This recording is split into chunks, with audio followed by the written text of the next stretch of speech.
berjalan dalam firman-Mu, hatiku siap.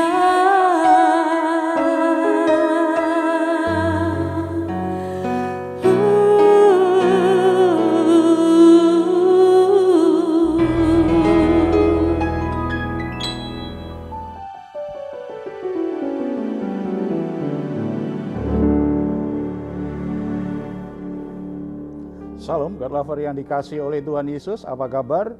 Kiranya semua dalam keadaan baik-baik, sehat, diberkati Tuhan semuanya. Malam hari ini kita akan menghampiri tata kasih karunia Tuhan, mengingat semua kebaikan, semua anugerah yang Tuhan berikan kepada kita. Kita layak untuk mempersembahkan korban syukur kita. Tuhan Yesus berkata kepada kita, marilah kepadaku semua yang letih lesu dan berbeban berat, aku akan memberikan kelegaan kepadamu. Puji Tuhan, karena Dia juga peduli dengan semua permasalahan, semua beban berat kita. Mari hampiri Dia dengan sebuah keyakinan bahwa di dalam Tuhan kelegaan, sukacita, pertolongan dan kekuatan akan diberikan kepada kita. Kita bersatu dalam doa.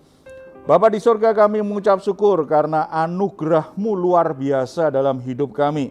Sehingga kami bisa melewati sepanjang hari ini dengan semua aktivitas dan permasalahan itu dengan kekuatan yang dari Tuhan. Malam hari ini kami hampiri tata kasih karunia-Mu, kami membawa semua pergumulan, beban berat kami. Kami sangat percaya dalam hadirat Tuhan ada kelegaan, ada sukacita, ada pertolongan. Kami juga rindu bisa memberikan korban syukur kami yang terbaik di hadapan-Mu melalui pujian penyembahan kami. Kiranya nama-Mu diagungkan, nama-Mu dipermuliakan, dalam nama Tuhan Yesus Kristus kami berdoa. Amin. Terima kasih Tuhan. Kami bersyukur untuk malam ini. Malam di mana kami boleh menaikkan pujian syukur kami kepadamu. Malam di mana kami boleh disegarkan melalui firman-Mu. Oh, haleluya. Sambutlah Yesus. Tinggikan Yesus. Beri Dia hormat, pujian dan kuasa, Yesus Raja. Bagi yang mulia ku angkat tanganku, Kau ku puja, ku cinta, ku sembah, haleluya.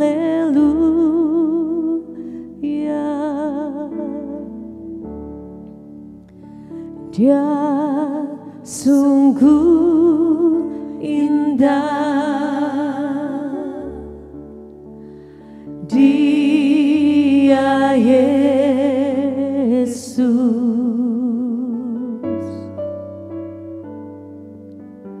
Dia ajaib, Dia mulia, Dia agung. Dia cinta daku dan ampuniku.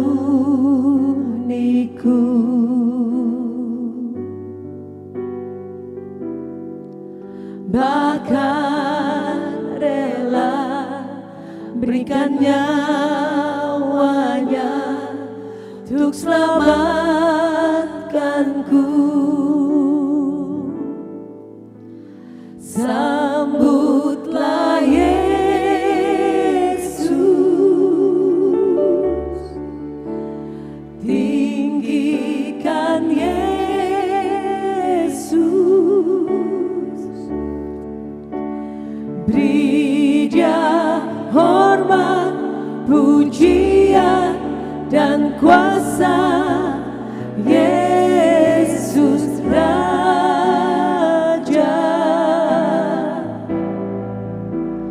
bagi yang mulia ku angkat tanganku, kau ku puja, ku cinta, ku sembah, haleluya. Sambutlah Yesus, sambutlah Yesus, tinggikan Yesus, beri Dia hormat, pujian dan kuasa. Yesus Raja, bagi yang mulia ku angkat tanganku, kau ku puja, ku cinta, ku sembah, haleluya.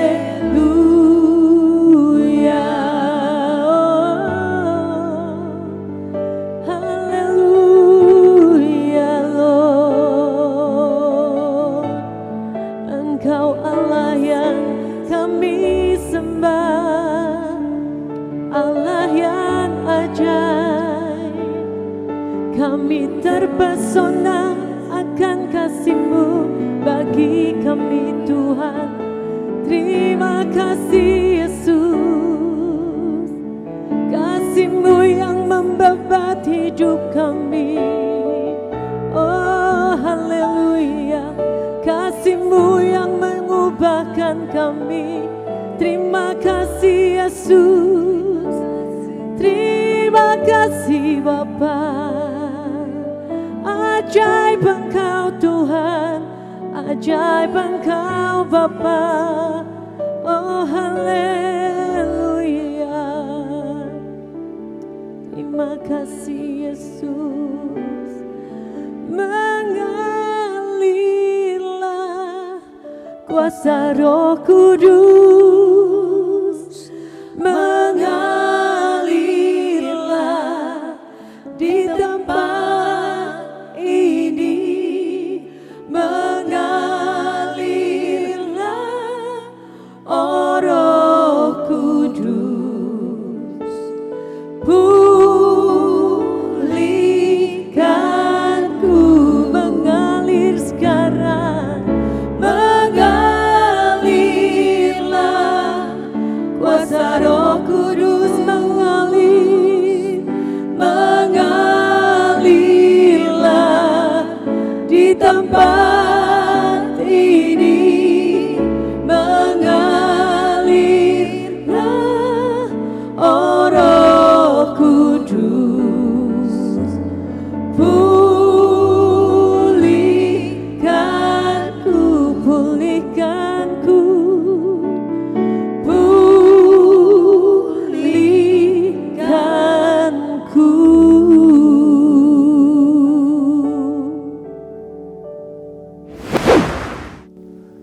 Puji Tuhan, saudara-saudara, kita percaya bahwa ketika Roh Kudus hadir menjamah kehidupan kita, maka akan terjadi pemulihan.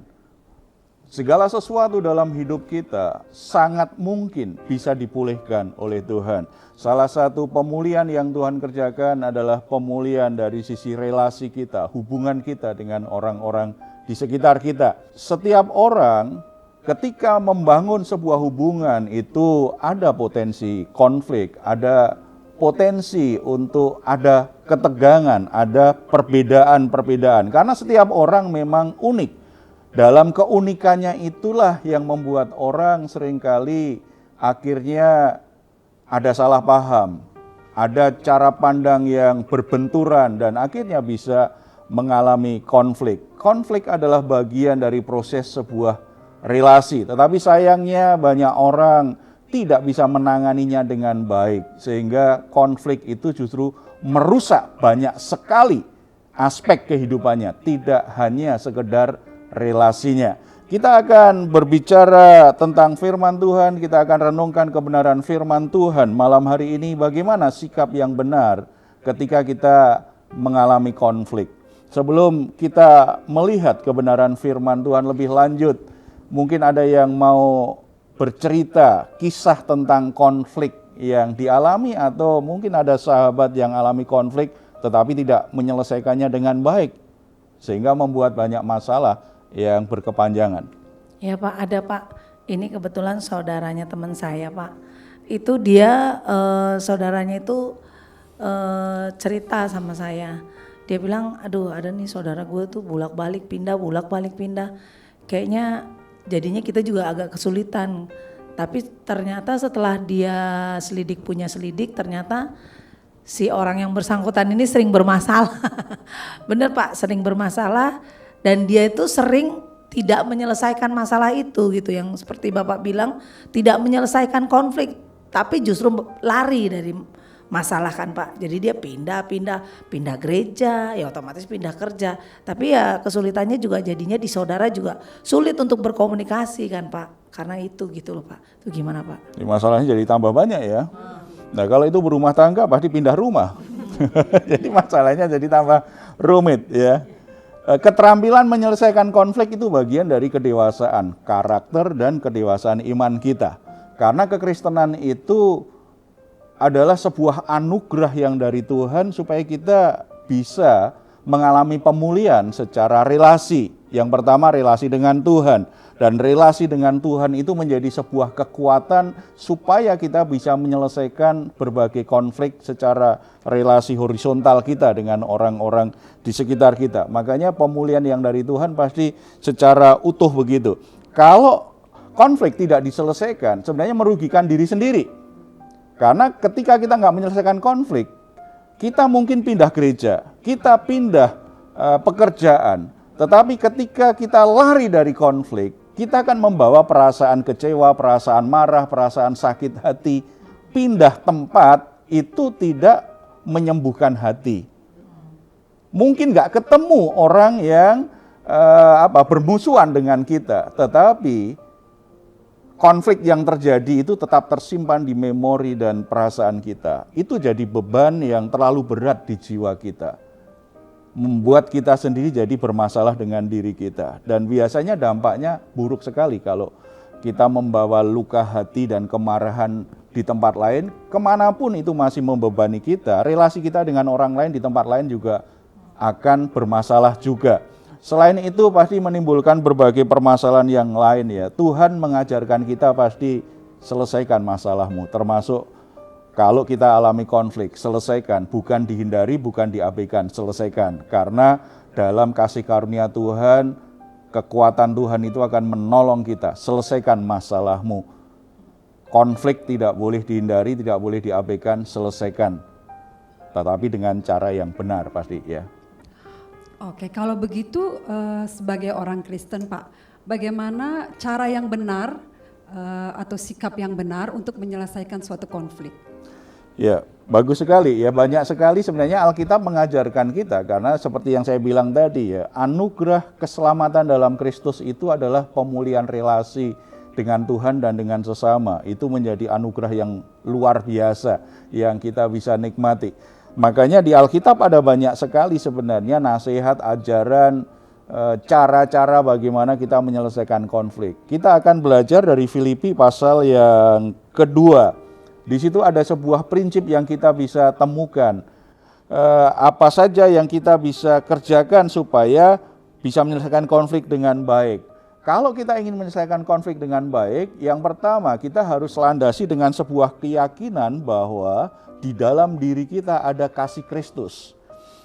Di ayat 1 dikatakan begini, jadi karena dalam Kristus ada nasihat, ada penghiburan kasih, ada persekutuan roh, ada kasih mesra dan belas kasihan. Ayat 2, karena itu sempurnakanlah sukacitaku dengan ini, hendaklah kamu sehati sepikir dalam satu kasih, satu jiwa, satu tujuan. Sebagai orang Kristen luar biasa sekali kalau Kristus ada dalam hidup kita, Kristus hadir dalam hubungan kita dengan orang lain, dengan pasangan hidup kita, dengan sahabat rohani kita, dengan teman persekutuan kita, dengan keluarga kita. Di situ di mana ada Kristus, ada nasihat, ada penghiburan kasih, ada persekutuan roh, ada kasih mesra dan belas kasihan. Bukankah itu sebuah gambaran tentang kehangatan hubungan, tentang kedekatan, tentang keintiman, itu akan dialami. Tetapi seringkali memang ada masalah, makanya di ayat 2 katakan sempurnakanlah, ada tanggung jawab dari sisi kita. Hal yang paling mendasar kalau kita yakin dalam diri kita ada kasih Kristus, kita tidak akan menyerah dengan konflik yang terjadi. Karena kasih Kristus itu melampaui perasaan sakit hati kita, melampaui kemarahan kita, melampaui permasalahan yang sedang terjadi. Di mana ada kasih Kristus, di situ akan ada pemulihan secara relasional. Sempurnakanlah berarti ambil tanggung jawab dari sisi kita, tidak menyerah dengan konflik yang ada. Nah, kalau dalam diri kita ada kasih, penyelesaiannya kan pasti berdasarkan kasih. Kasihnya Kristus tapi ya, sebab kalau kasih yang berdasarkan kasih manusia kita, itu kadang-kadang hanya berdasarkan perasaan, berdasarkan norma-norma yang kadang-kadang sifatnya manipulasi supaya nampak baik saja. Tetapi sebenarnya tidak sungguh-sungguh benar. Kasih Kristus pasti tidak akan meninggalkan aspek kebenaran. Orang-orang yang gagal untuk menyelesaikan konflik, lari dari konflik yang terjadi, lupa bahwa sebenarnya ada kasih Kristus yang melampaui kesanggupannya untuk bisa berdamai dengan orang lain. Karena kasih Kristus itu pasti luar biasa besar dalam diri kita untuk bisa menyelesaikan. Yang kedua, kalau kita baca ayat 3 dan 4, di sana kita bisa mengerti pentingnya kita memiliki fokus yang benar. Fokus yang benar itu bukan pada diri sendiri, tetapi pada orang lain. Ayat 3 dan 4. Dengan tidak mencari kepentingan sendiri atau puji-pujian yang sia-sia, sebaliknya hendaklah dengan rendah hati yang seorang menganggap yang lain lebih utama daripada dirinya sendiri. Dan janganlah tiap-tiap orang hanya memperhatikan kepentingannya sendiri, tetapi kepentingan orang lain juga. Bukankah konflik sulit diselesaikan karena kita fokus pada perasaan kita?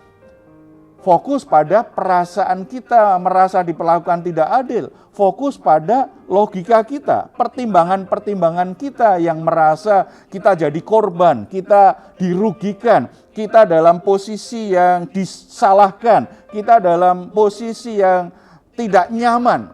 Karena fokus pada diri sendiri seperti itulah, makanya banyak orang akhirnya lebih dikuasai emosi negatifnya.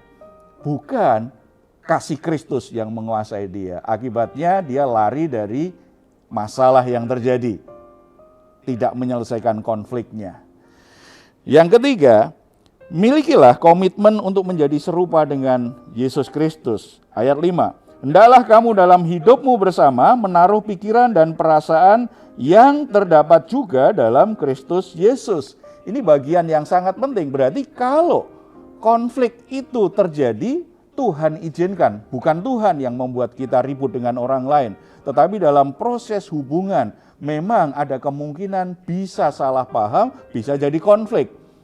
Tuhan izinkan menjadi bagian dari sebuah proses untuk perubahan hidup kita. Pembentukan karakter kita menjadi serupa dengan Kristus. Makanya milikilah komitmen untuk menjadi serupa dengan Yesus Kristus, miliki pikiran dan perasaan Kristus. Kita sulit menyelesaikan konflik karena pikiran kita dikuasai oleh pikiran kita sendiri. Yang tadi, menurut pertimbangan saya, menurut pandangan saya ini korban, saya ini dirugikan. Jadi pikiran-pikiran kita yang menguasai kita, lalu mengikuti perasaan kita. Perasaan kita sakit hati, marah, merasa dicampakkan. Tetapi ketika kita memiliki kerinduan, komitmen untuk menjadi serupa dengan Kristus, berarti kita sedang belajar menyelaraskan perasaan dan pikiran kita pada perasaan dan pikiran Kristus. Itulah sebuah perubahan hidup sebagai orang percaya. Sebab inti kekristenan apa? Berubah menjadi serupa dengan Yesus Kristus. Konflik itu akan memperhalus karakter kita. Konflik itu akan menumbuhkan sifat baru kita. Konflik itu akan memaksa kita memilih tetap pada manusia lamamu, karaktermu yang lama, atau karaktermu yang baru. Pada manusia barumu, sebuah pilihan. Miliki komitmen menjadi serupa dengan Kristus itu adalah pilihan saya, walaupun saya alami konflik yang berat. Ketika kita memilih seperti ini, pasti pilihannya apa? Saya akan menyelesaikan konflik saya dengan kekuatan kasih Tuhan, dengan kebenarannya Tuhan. Dan saya tidak mau larut dengan perasaan saya, tetapi saya mau larut dengan kasih-Nya Kristus untuk menjamah orang-orang yang memusuhi saya, menjamah hati orang-orang yang berbuat jahat kepada saya, menjamah hati orang yang benci kepada saya. Saudara-saudara percaya, kasih itu lebih kuat dari kebencian. Kasih itu kekuatan Allah yang luar biasa yang bisa mengubah hati manusia, yang bisa merubah hidup manusia. Saya ketemu begitu banyak orang yang hidupnya diubah oleh Tuhan. Bahkan orang tuanya sudah menyerah, tidak mungkin lagi bisa menasehati anaknya yang begitu rusak. Tetapi ketika anaknya dijamah oleh kasih Kristus, hidupnya berubah luar biasa. Saya ketemu banyak orang yang dipenuhi dengan kebencian yang luar biasa, sehingga dia melakukan banyak kejahatan terhadap orang-orang yang dia benci. Tetapi ketika dia mengalami kasih Kristus, maka hidupnya diubahkan luar biasa. Kebenciannya berubah dengan kasih sayang. Bahkan akhirnya begitu mengasihi, begitu baik dan bersikap sangat positif dengan orang-orang yang semula dia benci. Di Alkitab kita juga bisa lihat contoh, misalnya Rasul Paulus. Sebelum dia jadi rasul, dia begitu benci luar biasa dengan orang-orang Kristen. Begitu benci dengan Yesus Kristus. Tetapi ketika berjumpa dengan Yesus Kristus, hatinya dijamah oleh Roh Kudus. Maka Paulus menjadi seorang rasul yang benar-benar mengasihi Tuhan luar biasa, karakternya berubah luar biasa, arah hidupnya berubah luar biasa. Kasih itu mengubah hidup manusia. Kalau kita ingin menyelesaikan konflik-konflik kita, pastikan fokusmu adalah kasih Kristus, bukan pada diri sendiri, bukan perasaanmu, kasih Kristus. Ini kesempatan. Pikiran dan perasaanmu diubahkan menjadi serupa dengan Yesus Kristus. Bapak Ibu saudara-saudara yang dikasihi oleh Tuhan, saya tidak tahu permasalahan saudara satu persatu, tetapi Tuhan sangat tahu apa yang sedang saudara alami saat ini. Mungkin sebagai pasangan suami istri, saudara sedang mengalami konflik yang begitu berat. Bahkan mungkin ada salah satu yang mulai berkata, nggak mungkin lagi aku bisa mengampuni, bisa memaafkan pasanganku, karena apa yang dilakukan itu sungguh sangat menyakitkan sekali. Atau mungkin ada yang merasa dikhianati saudaranya sehingga ribut besar dan mungkin penuh kemarahan dan berkata, lebih baik aku tidak ketemu selama-lamanya, menghindar. Atau ada juga yang sedang konflik dengan teman-teman di gerejanya, dengan teman pelayanannya, dan lebih baik aku pindah gereja saja. Seperti saya bilang, saudara sedang menyimpan bara api di hatimu tetapi tidak menyelesaikan masalah. Paling hanya nggak ketemu begitu saja. Saudara, itu bukan solusi yang terbaik. Atau saudara ada pertengkaran-pertengkaran yang lain dengan teman kerja, dengan tetangga, dengan siapapun. Sebagai anak-anak Tuhan, kita ingin kita bisa menyelesaikan konflik kita dengan cara yang benar, dengan kasih Kristus. Mari hampiri tata kasih karunia dengan sebuah keyakinan.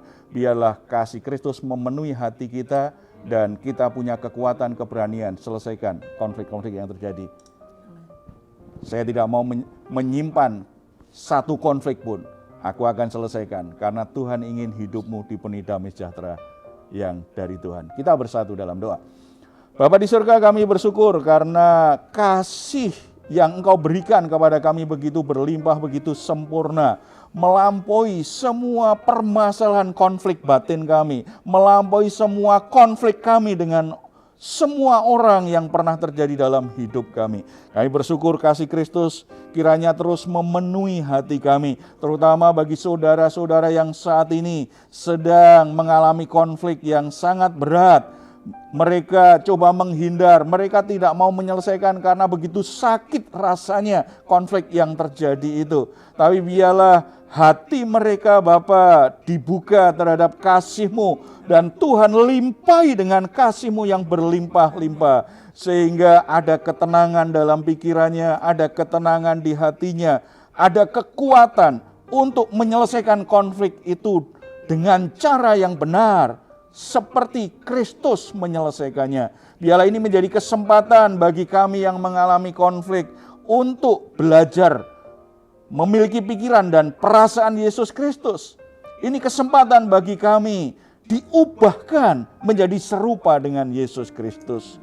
Tuhan berkati dan pulihkan konflik-konflik rumah tangga yang terjadi dalam kehidupan anak-anak-Mu. Tuhan juga pulihkan berbagai konflik yang terjadi antara saudara satu dengan saudaranya yang lain. Tuhan pulihkan konflik-konflik yang terjadi antara sahabat yang satu dengan yang lainnya. Demikian juga Tuhan pulihkan semua hubungan-hubungan yang sedang rusak yang terjadi di antara anak-anak-Mu Bapa. Kami sangat percaya kasih Tuhan akan sanggup memulihkan semua kerusakan hubungan ini. Biarlah kebenaran firman Tuhan ini memerdekakan orang-orang yang saat ini sedang dikuasai kemarahan, kebencian, keinginan balas dendam. Oleh kasih-Mu yang luar biasa mereka disembuhkan dan dibebaskan dari emosi-emosi negatif itu. Sehingga mereka ada dorongan yang kuat untuk berdamai dengan orang-orang yang selama ini memusuhi mereka. Terima kasih Bapak. Damai sejahtera-Mu juga ada dalam kehidupan rumah tangga kami, dalam kehidupan gereja kami, dalam bangsa dan negara kami.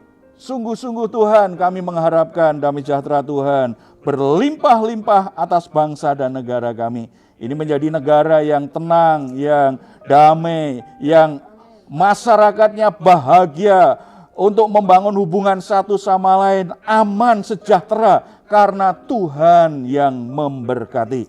Terpuji nama-Mu, berkati para pemimpin bangsa kami, biarlah hati mereka juga dipenuhi dengan damai sejahtera Tuhan. Arahkan hati mereka selalu membawa kebaikan bagi bangsa, bagi rakyat Indonesia. Amen. Terpuji nama-Mu dalam nama Tuhan Yesus Kristus. Amin. Amin.